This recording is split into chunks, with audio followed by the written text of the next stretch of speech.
Good morning to all the students of class 10. Today we are going to discuss exercise 3.3. Although this is based on the substitution method, हम लोग उसको आगे देख लेंगे. Question number 1 को हमने already discuss कर लिया है. क्वेश्चन नंबर 2 से स्टार्ट कर रहे हैं. क्वेश्चन नंबर 2 में आपको दिया हुआ है solve the two equations and hence find the value of m.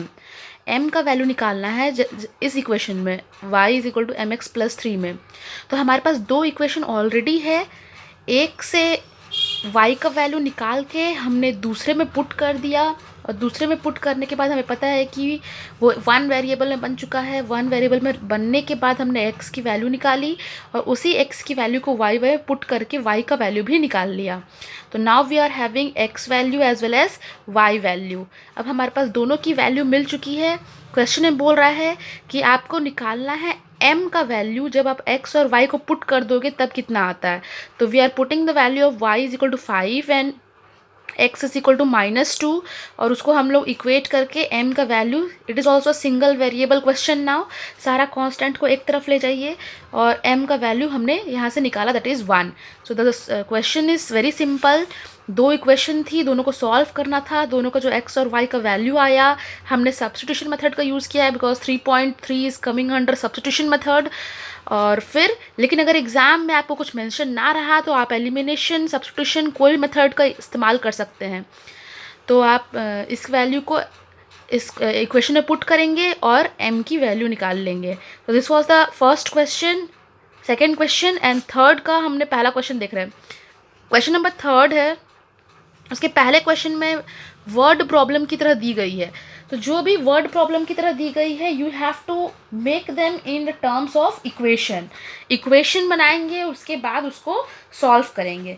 तो हम लोगों ने पहले इक्वेशन बनाने के लिए क्या किया है, सबसे पहले जो क्वेश्चन में दिया गया है x और y क्या है वो हमें फाइंड आउट करना है. So for finding out x and y we must read the question nicely. तो आप क्वेश्चन पहले देखिए.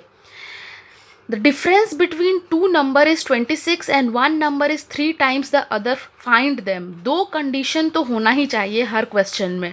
डिफरेंस बिटवीन टू नंबर्स, दो नंबर लेना है हमें. Let the first number be x, let the second number be y. दोनों के बीच का डिफरेंस x माइनस वाई कितना आ रहा है 26. और एक नंबर दूसरे से कितना बड़ा है, one number is 3 times the other number. तो x is equal to 3y. हमने किसी को भी ले लिया. आप चाहो तो y को 3x लेते हैं, तब यहाँ पे y माइनस एक्स हो जाता है. बड़ा में से छोटा माइनस करते हैं. तो हमने x को यहाँ बिगर नंबर लिया है, इसलिए हमारा दोनों इक्वेशन कुछ इस तरह से है. जैसे ही हमारा इक्वेशन बन चुका है, आपके पास x की वैल्यू y के टर्म्स में ऑलरेडी दी हुई है. बस आपको ये पुट कर देना है x की जगह पे दूसरी इक्वेशन में. तो मैंने यहाँ पे पुट भी कर दिया है. 3y minus Y is 26. तो y की वैल्यू आई 13 और वो आप यहाँ पुट करोगे y की जगह 13. तो you will get x is equal to 39. तो ये बहुत ही सिंपल क्वेश्चन था. दो इक्वेशन था, दो कंडीशन था. आपको सब्स्टिट्यूशन मेथड यूज़ करना था क्योंकि x का वैल्यू यहाँ सब्स्टिट्यूट कर रहे थे हम इस फर्स्ट इक्वेशन से सेकेंड में. नेक्स्ट क्वेश्चन हम देखते हैं. The larger of the two supplementary angle exceeds the smaller by 18 degree. देखिए पहले ही दो कंडीशन तो रहना ही रहना है. एक कंडीशन दे चुका है, लार्जर एंगल में अगर एक स्मॉलर को माइनस किया जाए तो कितना आना चाहिए 18 degree.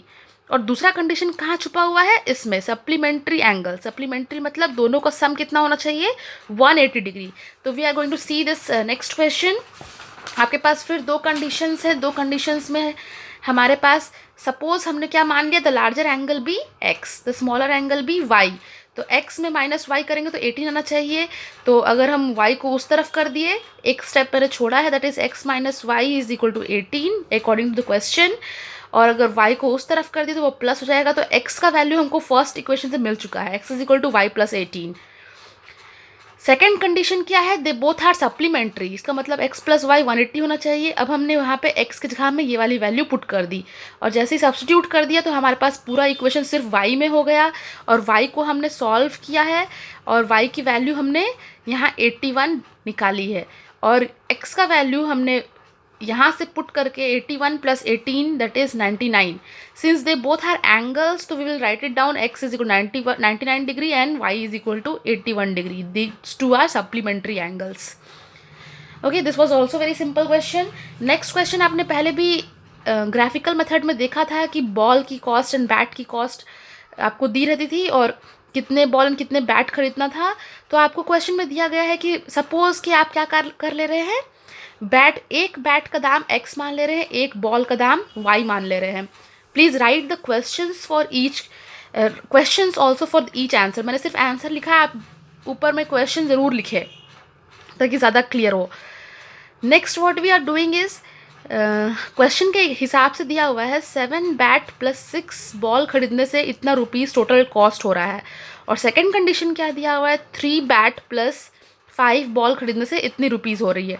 Now you have got 2 equations. अब आपको करना क्या है, एक से x की वैल्यू निकाल के दूसरे में पुट करनी है।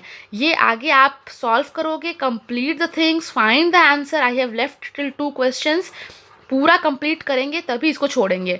This is incomplete till here, you have to complete both of them. x का वैल्यू यहाँ से निकालिए, इसमें पुट करिए एंड फाइंड द आंसर।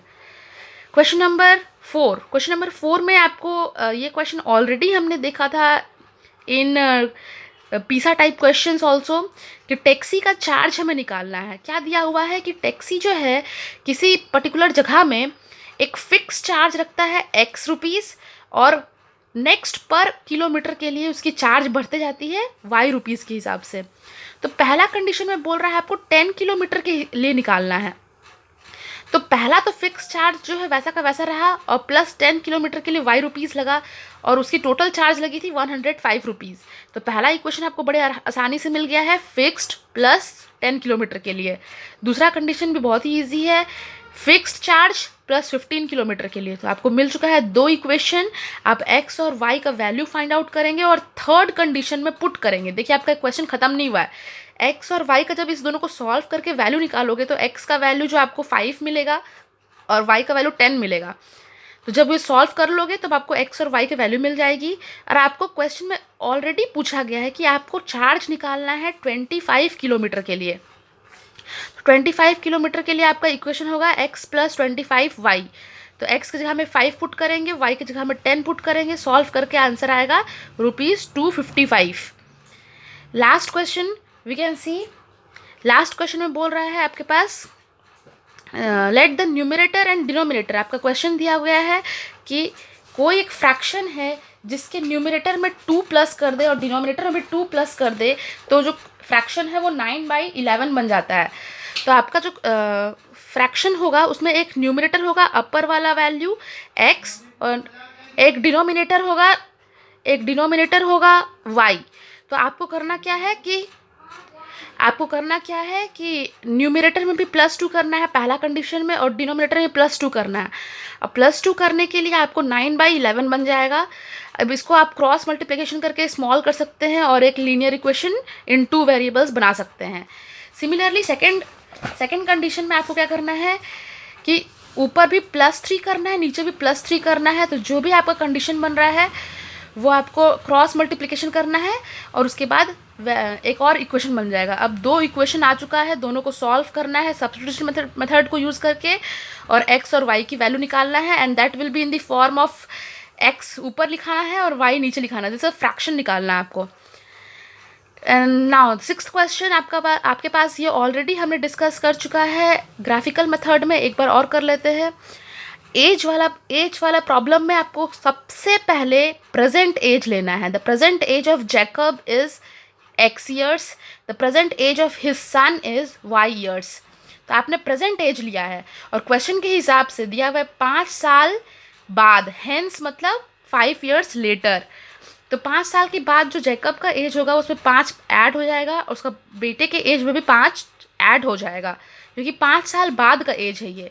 और कंडीशन के हिसाब से क्या है, x + 5 3 टाइम्स, जैकब का एज 3 गुना हो जाएगा उसके सन के एज से।